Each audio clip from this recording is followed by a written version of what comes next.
Welcome to Ancient Relics Keeper, where forgotten civilizations, unexplained wonders, and ancient secrets come back to life. Ready to unravel the mystery? Let's begin the journey. The Great Library of Alexandria was the shining heart of the ancient world, a place holding all of humanity's knowledge. Its destruction was a tragedy that set civilization back centuries. But what if not all of it was lost? In the grand and often tragic story of human civilization, there are moments of profound loss that echo through the centuries, haunting our collective memory. We mourn lost cities, vanished peoples, and forgotten arts. But there is one loss that stands above all others, a tragedy so immense that we are still trying to comprehend its scale. It is the loss of a place that was not built of stone or gold but of ideas. A place that represented the pinnacle of human intellect, a shining beacon of knowledge in the ancient world. This is the story of the Great Library of Alexandria. To speak its name is to evoke a dream, a phantom limb of history that we can still feel, a phantom ache for a world of knowledge that was stolen from us. The legend of the library is more than just a story about a building full of books. It is the story of humanity's greatest ambition, its most brilliant achievement, and its most devastating failure.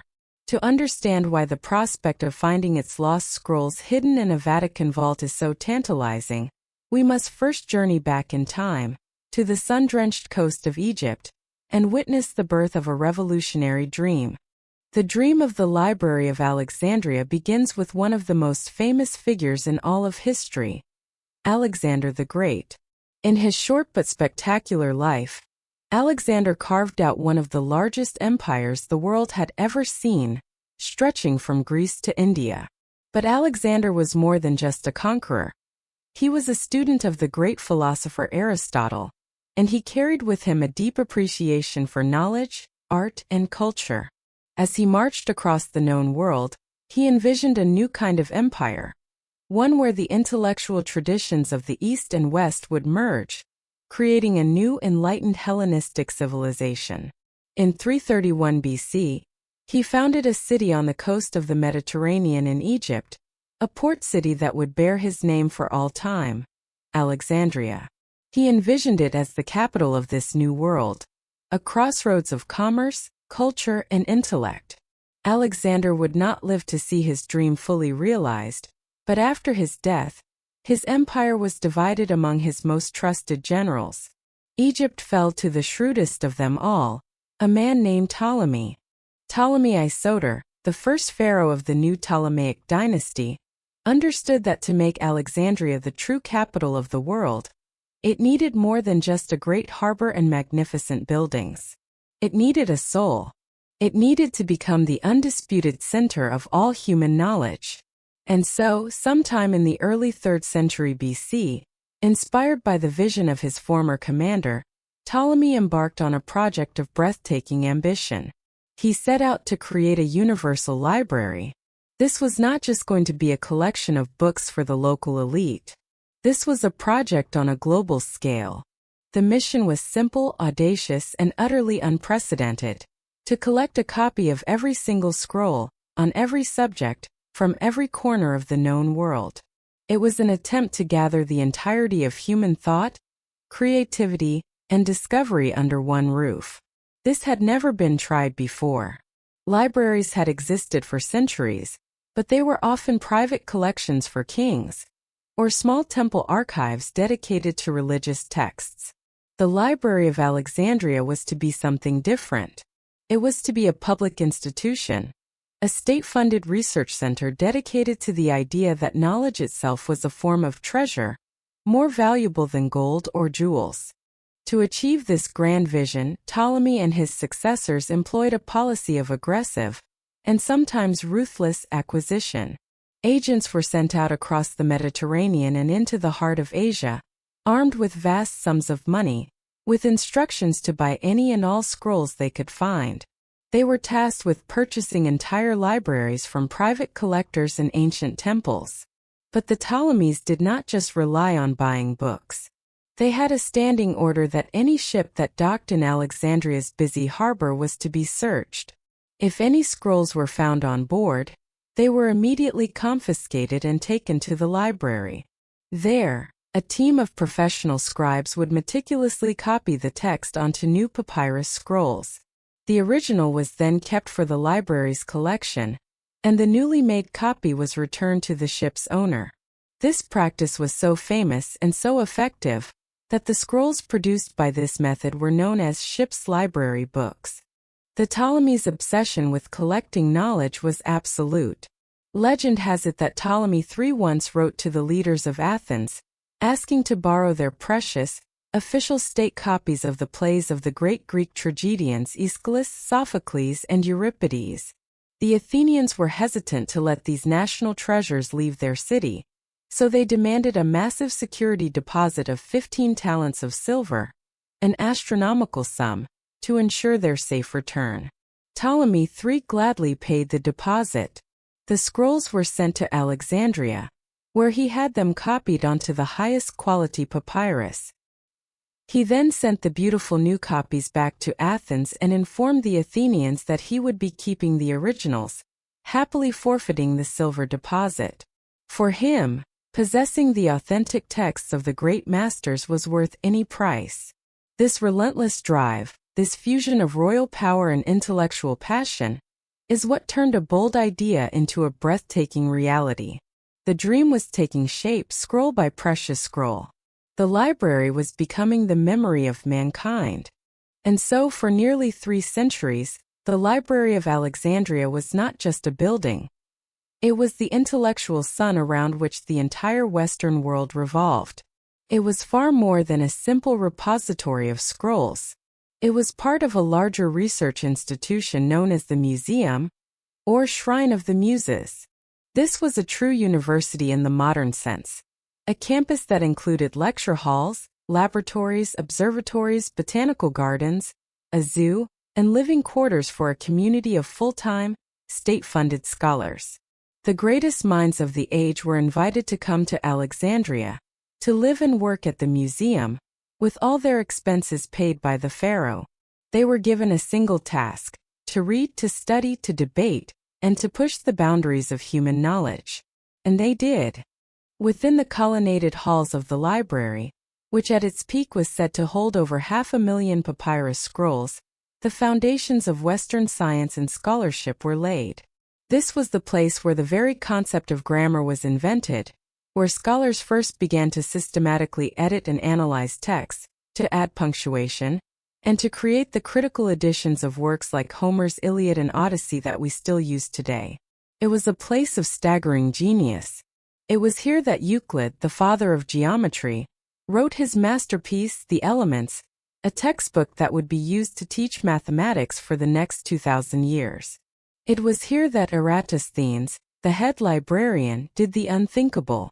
By measuring the angle of the sun's shadow in 2 different cities on the same day, he calculated the circumference of the Earth with an accuracy that was not surpassed until the 20th century. He proved, over 1,700 years before Columbus, that the Earth was round, and he knew almost exactly how big it was. It was here that Hero of Alexandria, a brilliant inventor, created the world's first steam engine, the Eolipile, along with automated temple doors and coin-operated vending machines. It was here that Aristarchus of Samos first proposed a heliocentric model of the solar system, arguing that the Earth and other planets revolved around the Sun, a theory that would get Galileo condemned for heresy nearly 2 millennia later. It was here that Ctesibius, the father of pneumatics, invented the water organ and the water clock. It was here that the great physician Herophilus, the father of anatomy, performed the first scientific dissections of human bodies, mapping out the nervous system and distinguishing between motor and sensory nerves. The list of achievements is almost endless. The knowledge contained within those scrolls was a treasure beyond measure. It included the complete, lost works of Aristotle on philosophy and science. It held hundreds of plays by Greek dramatists that are now known to us only by their titles. It contained the histories of forgotten kingdoms, like the history of Babylon written by the priest Berossus, or the history of Egypt written by Manetho, works that now survive only in tiny, quoted fragments in other ancient texts. Imagine what else might have been there. Detailed astronomical charts from ancient Babylon, allowing for the prediction of celestial events with incredible accuracy. Medical treatises describing surgical procedures and herbal remedies that have been lost to time. Maps of the world that might have shown lands far beyond the known horizons of the Romans. Philosophical arguments that could have challenged our entire understanding of consciousness and reality. Engineering blueprints for machines we can't even conceive of. The Library of Alexandria was not just a collection of ancient wisdom. It was a hotbed of future knowledge.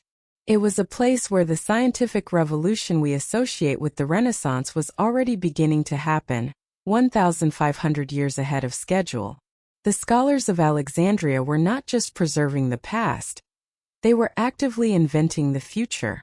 This was the reality of the library, a vibrant, dynamic engine of discovery, the beating heart of the ancient world's intellectual life.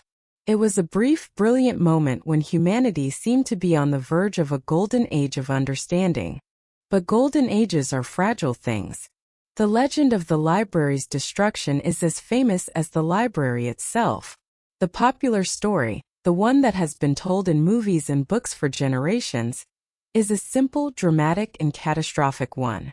It pictures a single terrible event, a great fire often attributed to the carelessness of Julius Caesar during his siege of Alexandria in 48 BC, that swept through the city and consumed the library in a single apocalyptic night, turning the collective knowledge of the ancient world to ash. It's a powerful and tragic image. It gives us a clear villain and a definitive moment of loss. But the truth, as is so often the case, is far more complex, more drawn out, and in some ways even more tragic. The great library of Alexandria did not die in a single fiery blaze. It died a slow and agonizing death by 1,000 cuts, a gradual decline that spanned several centuries. The first wound was indeed inflicted during Caesar's time.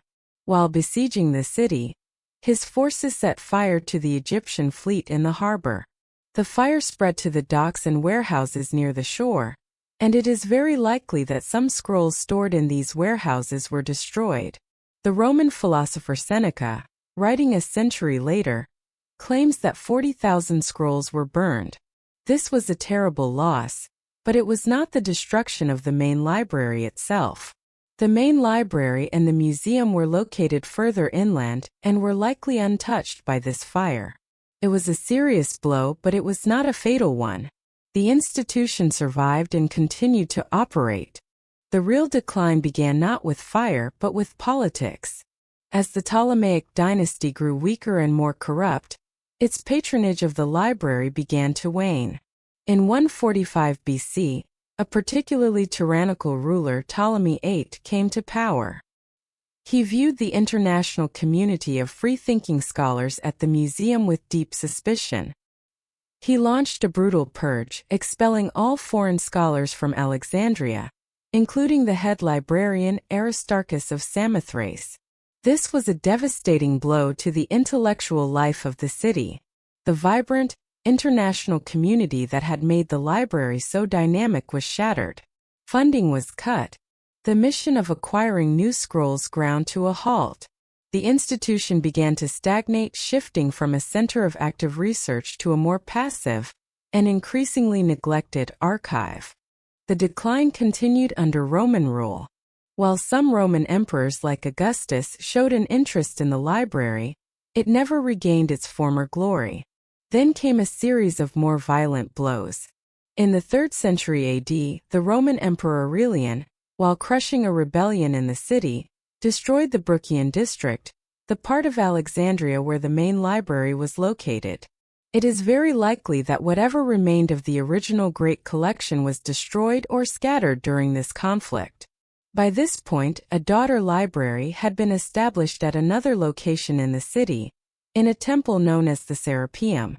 This smaller library became the new center of scholarship in Alexandria, holding on to a fraction of the original collection. But its time was also running out. The final fatal wound came not from an army, but from a new and powerful force that was sweeping across the Roman world: Christianity. In the 4th century AD, Christianity became the state religion of the Roman Empire. The old pagan traditions were now seen as a threat. In 391 AD, Theophilus, the fiery and zealous patriarch of Alexandria, led a Christian mob to the Serapeum. Under his orders, they destroyed the pagan temple. While there is no specific historical account that says they deliberately burned the scrolls of the daughter library, it is almost certain that the collection was destroyed or dispersed during this act of religious violence. Any scrolls that contain pagan philosophy, science, or literature would have been seen as heretical and dangerous by the mob. This was the final sad end. The last remnant of the great dream of the Ptolemies was extinguished not in a grand, accidental fire, but in an act of deliberate ideological destruction. This slow, painful decline is, in many ways, a more profound tragedy than the popular myth of a single fire. It shows that the loss of knowledge is not always a sudden accident. It can be a gradual process, a result of political decay, intellectual intolerance, and a slow-burning neglect. The library was not just lost, it was allowed to die. Its light was not extinguished in one gust of wind. It was slowly suffocated over the course of 300 years. This long, drawn-out death, however, also opens up a tantalizing possibility that is central to our mystery. If the library did not disappear in one night, if its decline was a slow process, then that means people had time to react. It means that scholars, scribes, and wealthy Roman nobles who saw the writing on the wall would have had the opportunity to save what they could. They would have had years, even decades, to rescue the most precious scrolls from the decaying institution, to copy them, and to transport them to safer locations. And this possibility, this glimmer of hope in the midst of the tragedy, is what leads us directly to the gates of Rome, and eventually, to the whispered rumors of a secret treasure hidden deep within the vaults of the Vatican. The story of the library's end is not just a tale of loss. It is the beginning of a quest to find what remains.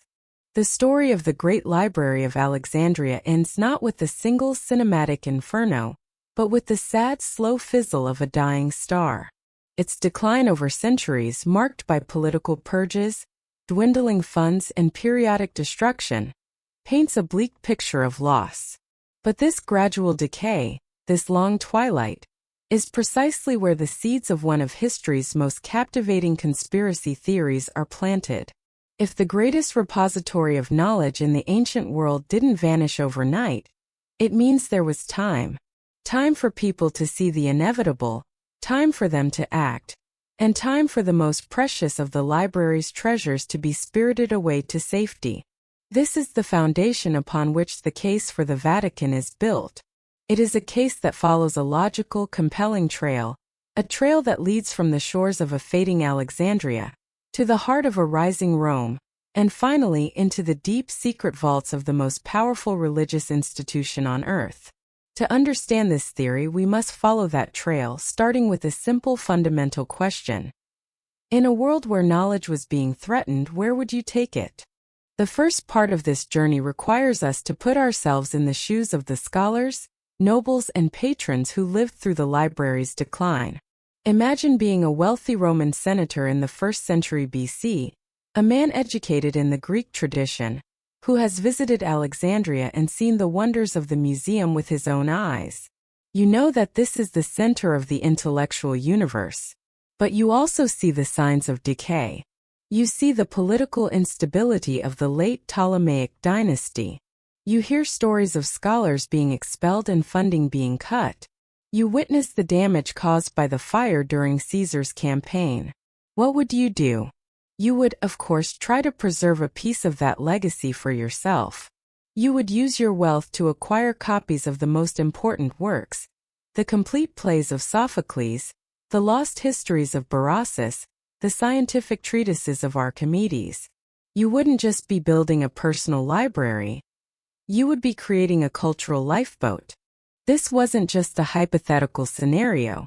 It was a reality. Rome, by the 1st century BC, had conquered the Mediterranean and had become the new superpower.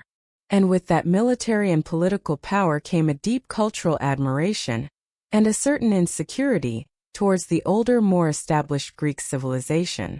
Wealthy Romans built lavish villas and filled them with Greek art, Greek tutors, and most importantly, Greek texts.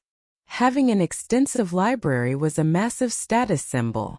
Figures like Cicero and Lucullus were famous for their vast private libraries, which they painstakingly assembled by sending agents to Alexandria and other centers of learning to acquire or copy scrolls.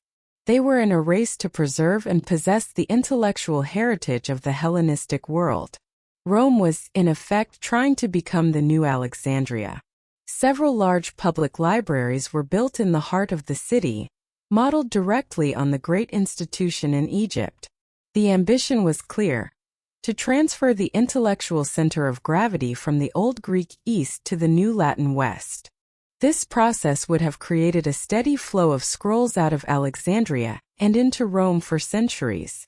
As the situation in Alexandria grew more precarious, this flow would have turned from a trickle into a flood. It's a matter of simple logic. When a great institution is failing, its most valuable assets are the first things to be saved or plundered. We see it today when a struggling company's top talent is poached by its rivals. In the ancient world, the top talent of the library was its unique collection of scrolls. Every scholar who fled the purges, every Roman official who finished their tour of duty in Egypt, every wealthy tourist would have made it a priority to bring back copies of the library's treasures. They were rescuing knowledge from the slow-motion shipwreck of Alexandria and bringing it to the safe harbor of Rome, the undisputed capital of the world. Therefore, the theory goes, by the time the final destruction of the Serapeum occurred in 391 AD, a significant portion of the most important works from the Great Library already had a second home. They were not lost in the ashes of Alexandria, because they were already sitting on shelves in the libraries, both public and private, of Rome. This is the crucial first step in the chain of custody: the survival of the knowledge through its transfer to the new center of power. But this only gets the scrolls as far as Rome. The next stage of the journey requires another great historical shift. The Roman Empire, which had seemed so eternal, was itself beginning to crumble. By the 4th and 5th centuries AD, the empire was beset by internal strife, economic collapse, and relentless barbarian invasions. The great city of Rome was sacked multiple times, first by the Visigoths in 410 AD and then, more devastatingly, by the Vandals in 455 AD. These were not just military conquests, they were catastrophic cultural events. The great public libraries of Rome, once symbols of imperial power and enlightenment, were looted and burned. The private libraries in the villas of the wealthy were destroyed.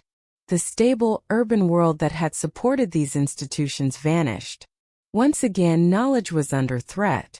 But as the old world of the Roman Empire was dying, a new power was rising from its ashes: the Christian Church. Throughout the late Roman period, the Church had grown from a persecuted sect into the dominant religion of the empire. It had its own hierarchy, its own infrastructure, and a deep-seated respect for the written word, particularly for Scripture. As the secular institutions of the empire collapsed, the Church became the last man standing. It was the only organization with the stability, the resources, and the motivation to preserve the legacy of the ancient world. This preservation effort was centered in the monasteries that began to spring up all across Europe. In a world of chaos and illiteracy, these monasteries became isolated islands of learning. Monks dedicated their lives to the painstaking work of copying manuscripts. This was the scriptorium, the copying room, which became the new engine of knowledge preservation. The theory argues that as the great libraries of Rome were being threatened, church officials and Christian nobles would have done exactly what their pagan predecessors had done in Alexandria centuries earlier. They would have launched a rescue mission. They would have saved what they could from the failing secular libraries. They would have gathered up the surviving scrolls of Virgil, Plato, Cicero, and Euclid and brought them into the safety of the Church's collections. The most important of these rescued texts would have naturally found their way to the administrative and spiritual center of the Church, the city of Rome, and more specifically, to the archives of the Bishop of Rome, the Pope. The Lateran Palace and later the Vatican became the central repository for the Church's most important documents. It is therefore entirely logical to assume that if any significant number of scrolls from the great libraries of Rome survived the fall of the empire, they would have ended up in the possession of the papacy. The Church became the inheritor of Rome's intellectual estate, and the Pope's archive became its primary vault. This is the second crucial link in the chain: the transfer of the scrolls from the failing libraries of the Roman Empire into the protective custody of the rising Christian Church. This brings us to the final and most conspiratorial part of the theory. The scrolls are now, hypothetically, in the possession of the Vatican. But why would they be hidden? Why wouldn't the Church share this incredible treasure with the world? Why would the works of Archimedes or the lost plays of Sophocles be locked away in the secret archives? The answer, according to the theory, lies in the fundamental conflict between the worldview of the ancient pagan authors and the rigid doctrine of the early and medieval Christian Church. The knowledge contained in the scrolls from Alexandria was not just a collection of facts. It represented a different way of understanding the universe, a way that was often in direct opposition to Christian dogma. Let's consider the potential contents. The Library of Alexandria was the center of ancient science. What if its scrolls contained detailed astronomical works that went far beyond the geocentric model that the Church would later adopt as doctrine? We know that Aristarchus had already proposed a sun-centered solar system. What if other scrolls contained even more advanced theories about the nature of the cosmos, the age of the universe, or the existence of other worlds? Such knowledge would have been seen as a profound threat to the biblical account of creation and humanity's special place at the center of God's universe. To release such a text would be to invite heresy, and to undermine the very foundations of the Church's authority on matters of science and faith. Then there is the matter of history. The official history promoted by the early Church was a linear one, beginning with creation, moving through the Old Testament, culminating in the life of Christ, and heading towards the final judgment. It was a history with a clear theological purpose. But the scrolls of Alexandria contained hundreds of alternative histories, written by Greek, Egyptian, and Babylonian historians. These texts might have described civilizations far older than the biblical timeline allowed. They might have contained accounts of creation myths that paralleled the story of Genesis, suggesting it was not a unique revelation. They might have included secular, non-religious accounts of events and figures from the Old Testament, portraying them in a very different light. For an institution trying to establish its version of history as the one and only truth, these alternative accounts would be incredibly dangerous. They would introduce doubt and relativism where the Church demanded certainty and faith. And what about philosophy and religion? The library was filled with the works of Epicureans, Stoics, and various other philosophical schools. Many of these philosophies promoted materialism, arguing that the universe was made of atoms, and that there was no spiritual afterlife, ideas that are completely antithetical to Christian teachings on the soul and salvation. The scrolls might have contained detailed accounts of the mystery religions that were popular in the Roman Empire, religions that had their own concepts of death and rebirth, and their own savior figures, which could have made Christianity seem less unique. There might have been critical analyses of religion itself, philosophical texts that questioned the very existence of gods. The discovery of a lost dialogue by a figure as respected as Plato or Aristotle that argued against the concept of a single, all-powerful creator God would have been an intellectual bombshell. For all these reasons, the theory argues the Church had a powerful motive not just to possess these texts, but to actively suppress them. It was an act of intellectual censorship on a grand scale. They couldn't bring themselves to destroy the precious knowledge of the ancients, so they did the next best thing. They locked it away. They buried it in the deepest, most inaccessible parts of their archives, far from the prying eyes of the world. In this view, the Vatican's secret archives is not just a library.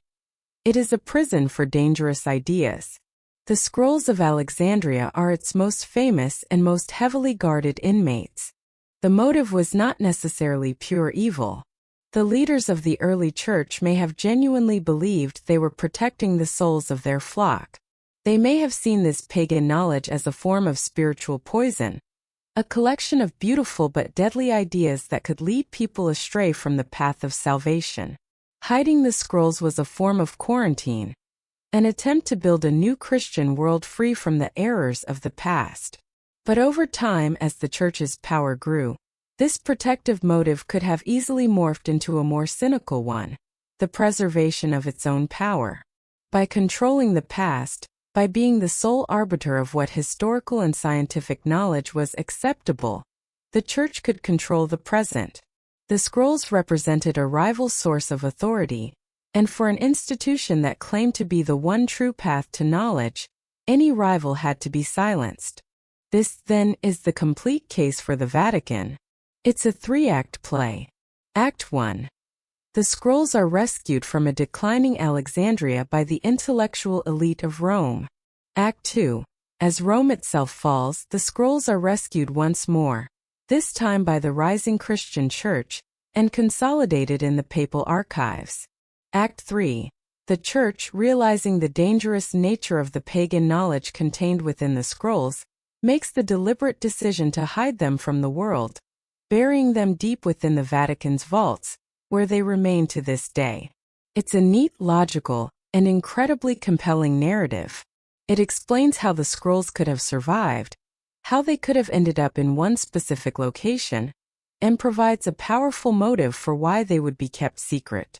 It transforms the Vatican into a dragon, jealously guarding a priceless hoard of stolen intellectual treasure, a treasure that could rewrite history and change the world if it were ever to be released.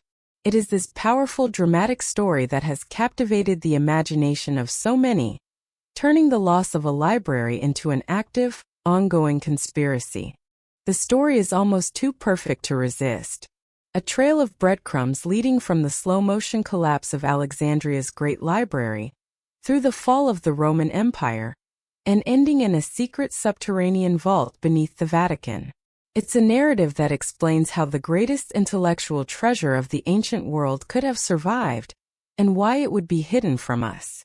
It is a grand conspiracy, filled with heroic rescues, intellectual suppression, and the tantalizing promise that history's greatest loss could one day be reversed.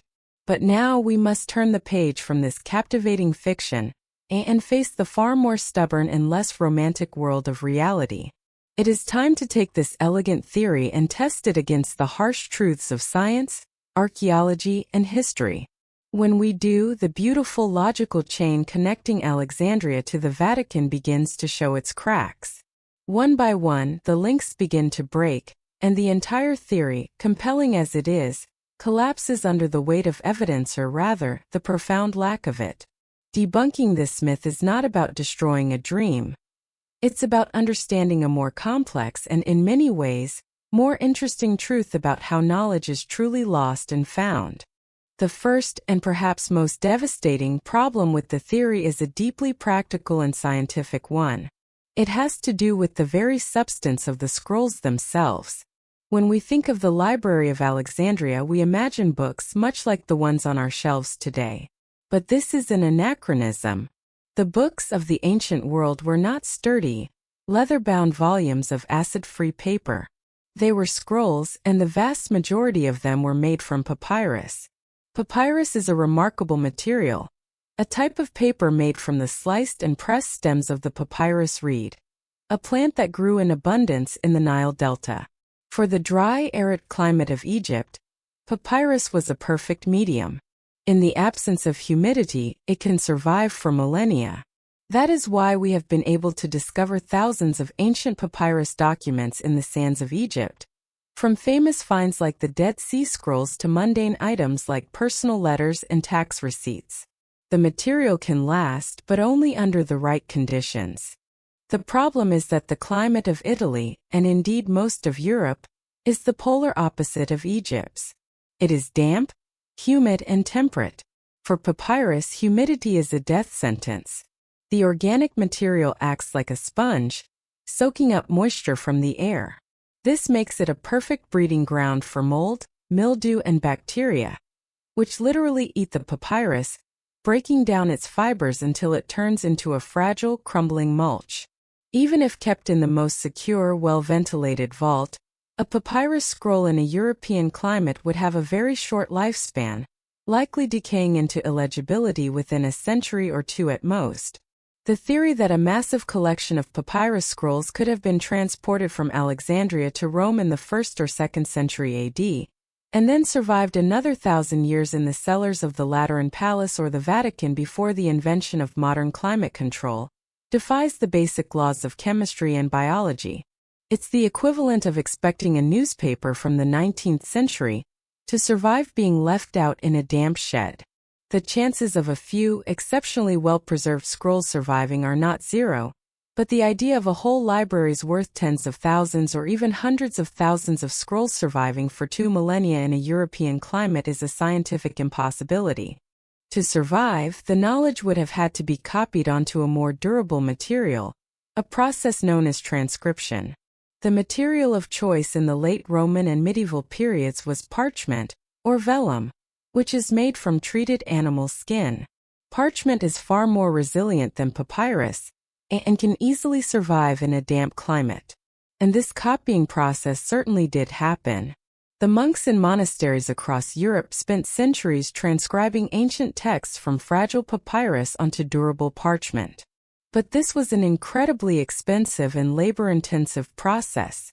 Creating a single book on parchment required the skins of an entire flock of sheep.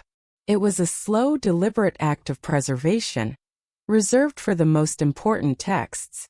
They would have focused on the works they deemed most valuable: the Bible, the writings of the Church Fathers, and a select few acceptable classical authors like Virgil or Cicero, who were seen as essential for education. The idea that these monks would have dedicated their scarce and precious resources to copying the entire pagan scientific and philosophical output of the Library of Alexandria is simply not credible. Why would a 7th century monastery in Italy, struggling for its own survival, spend its time and money copying a treatise on Stoic materialism or a history of Babylonian kings that contradicted the Bible?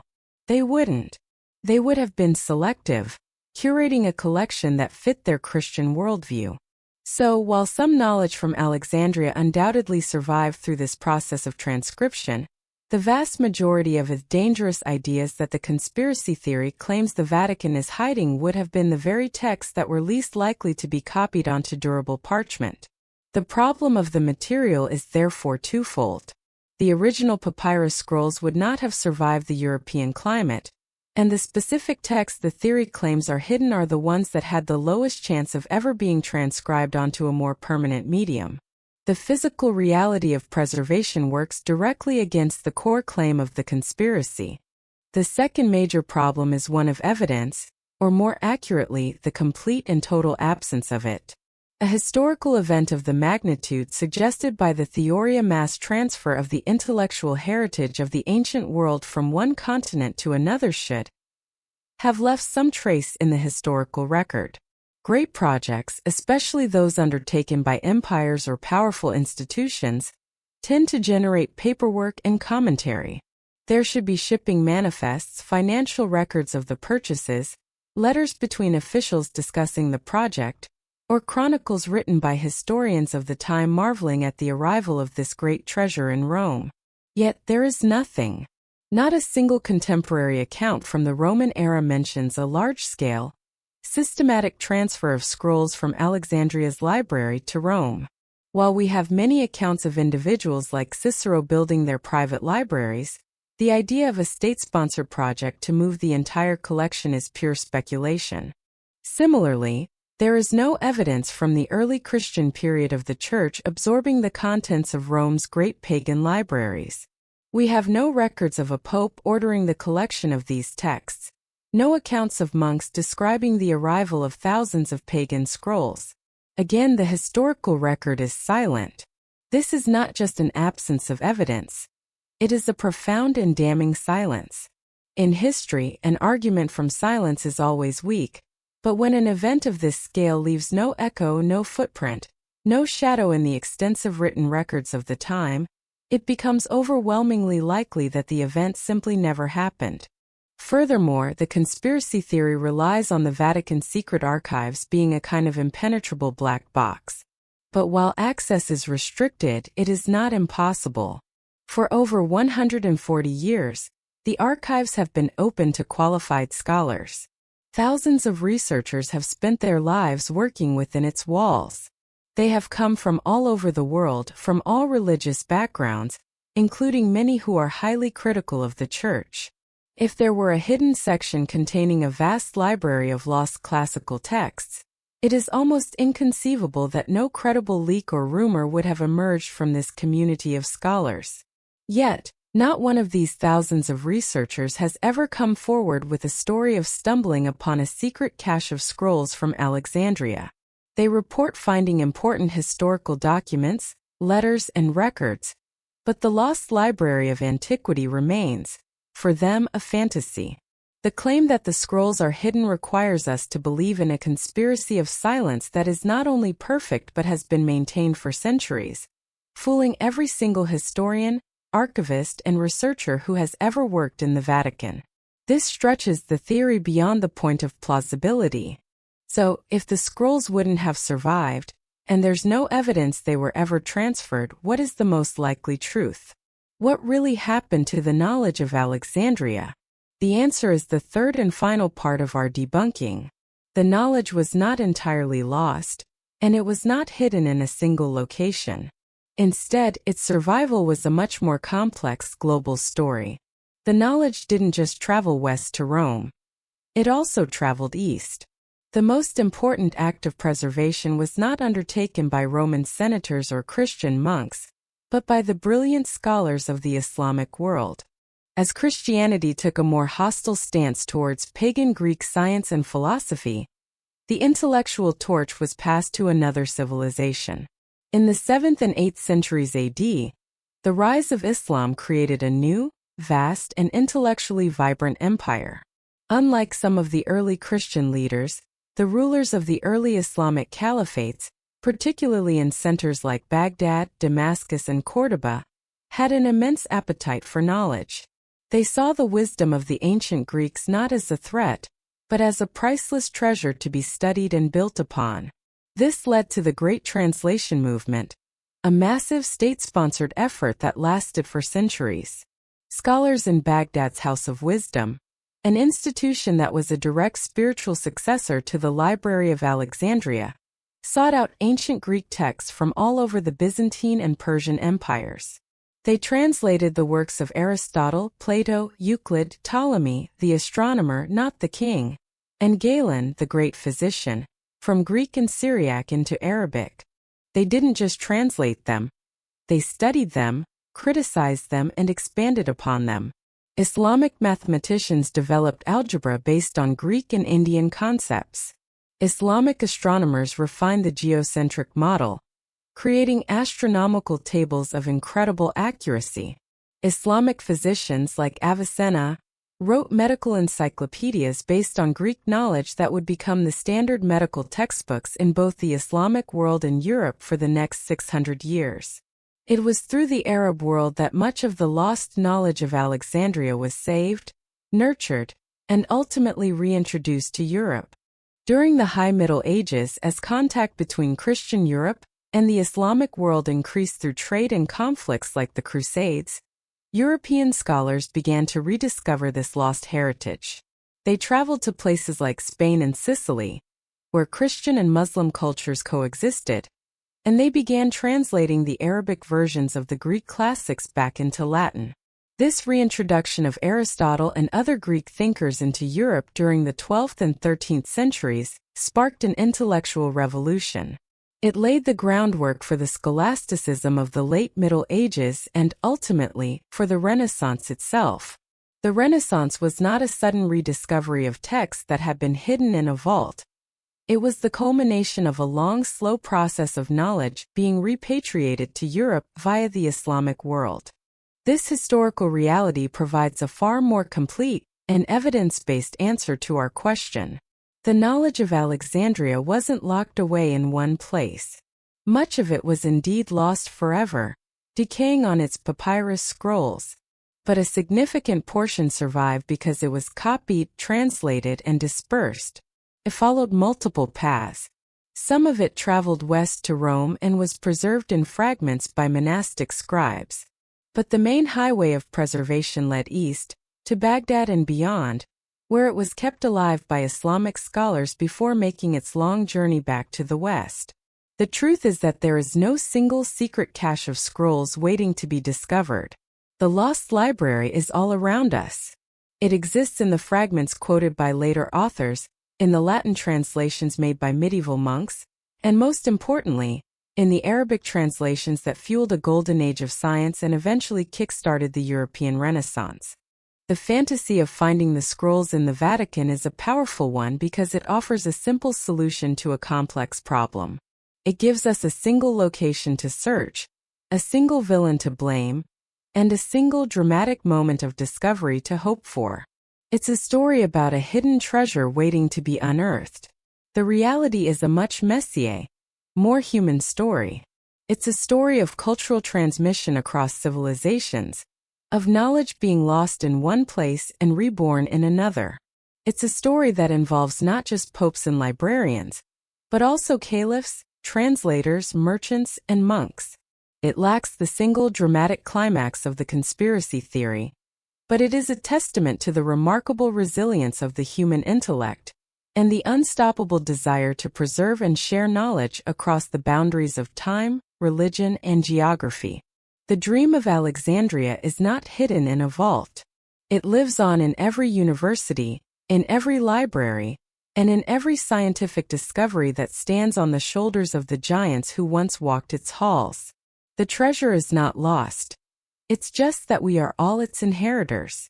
The dream of finding Alexandria's lost scrolls in a secret Vatican vault is a powerful one.